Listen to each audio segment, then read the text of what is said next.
Estas Jelly de Foodology se hicieron virales después de que Kylie Jenner saliera en un video comiéndolas, así que yo también tenía que agregarlas a mi rutina diaria.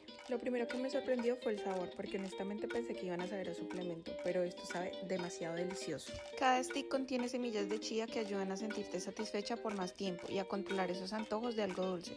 Además vienen en sobres individuales súper prácticos para llevar a cualquier lugar. Ahora entiendo por qué tantas personas como Cardi B y Kylie Jenner están obsesionadas con ellas. Definitivamente yo las amé.